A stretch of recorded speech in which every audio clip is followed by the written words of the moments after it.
ચલો ગાઈસ, આજે મેં બનાવવાની છે અરવીના ભજીયા। મેં બજાર ગઈ હતી, ત્યાંથી ના લાવી હતી પાન, અને બહાર બહુ જ મસ્ત વરસાદ પડે છે, તો ભજીયા ખાવાની તો કોઈ ઈચ્છા તો થઈ જ જાય છે। તો અહીંયા આગળ મેં મસ્ત સાફ કરીને ધોઈ લીધા છે અને સુપડામાં મૂકી દીધા છે નીતરતા કરવા માટે। હવે મેં અહીંયા લઈ લીધું છે 2 થી 3 વાડકી જેટલું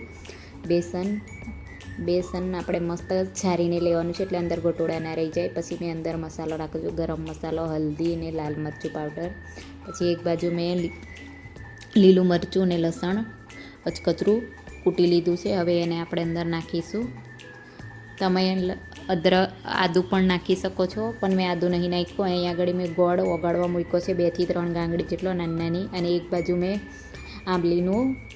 આંબલી પલાળી રાખી હતી, આંબલીનું પાણી બનાવ્યું છે ખાટું મીઠું બનાવવા માટે। આંબલીને ગોળ નાખો તો એનો ટેસ્ટ તમારા ભજીયામાં બમણો થઈ જાય છે, તો આંબલીનું પાન ને ગોળ જરૂર નાખજો, ટ્રાય કરજો। અહીંયા મેં નાખું છું મીઠું સ્વાદ અનુસાર મીઠું નાખીને પછી આપણે જે ગોળ પલાળ્યો છે એ પાણીથી આપણે લોટ બાંધવાનો છે।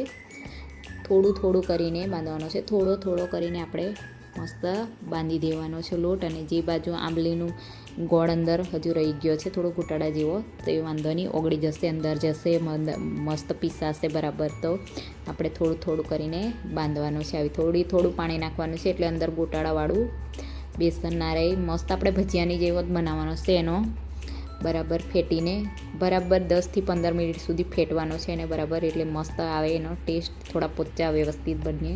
અહીંયા આગળ મેં પાન લઈ લીધા છે, પાન થોડા ભીના છે પણ વાંધો નહીં, થોડા નીતરી મારે ઉતાવળ છે એટલે। તો અહીંયા આગળ મેં બેટર મસ્ત પાછું ફીટી દઉં, અને હાથથી મેં બનાવું છું, હાથથી સારો ટેસ્ટ લાગે, ચમચીથી જેવું જોઈએ એવું આપણેથી બને નહીં, એટલા માટે મેં હાથથી કરું છું। તો અહીંયા આગળ જો એક કરીને બધા જ પાનને આવી રીતના બેટર લગાવવાના છે આપણે।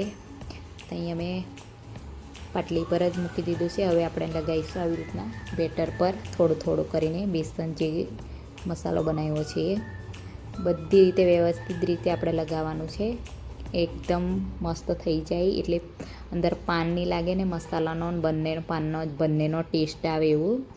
આવી રીતના આપણે એક કરીને થોડું કરીને એક કરીને બધા લગાવી લેવાના છે। આ બાજુના વધારે થોડા મોટા પાન હોય તો આવી રીતના આપણે વાળ દેવાના છે, અને બંને પાનને ઉલટા ને ઝૂલટા કરવાના છે, એક બાજુ માથું એક બાજુ પૂંછડું, એક બાજુ પાછું માથું એક બાજુ પૂંછડું, એવું અલગ સ્ટાઇલમાં કરવાના છે। અને આવા 2 થી 3 પાન કરીને આવી રીતના રીલ બનાવી દેવાની છે આપણે, એક કરીને બધા જ પાનને એવી રીતના રીલ બનાવી દેવાની છે આવી રીતના। અને રીલ બનાવે ત્યારે બેસન લગાવતું જવાનું છે, એવા નહીં કે પાન જ રહી જાય। તો આપણે મેં એક કુકર લીધું છે ઢોકળાનું, એમાં પાણી નાખી ગરમ કરવા મૂકી દીધું છે, ગરમ કરવાની એમ જ મૂકી દીધું છે, અને ડીશમાં મેં તેલ નાખીને હવે એની અંદર જે મારી રીલ બની છે એ મેં અંદર મૂકી દીધી છે, અને ઉપરથી પણ મેં બેસન જે તળેનો નીચેનો ભાગમાં બેસન નહીં લાગ્યું એને મેં બેસન લગાવું છું। અને અહીંયા મેં કુકર બી ચાલુ કરી દીધી છે, એક કરીને બધી પીસો મારી 3 પીસો બની છે, રીલો બની છે। હવે એને બાફા મૂકી દઈએ 5 થી 10 મિનિટ સુધી, પછી બફાઈ ગઈ છે, મસ્ત રીલ બની ગઈ છે। જો મેં કાપી લીધા છે, કેટલા મસ્ત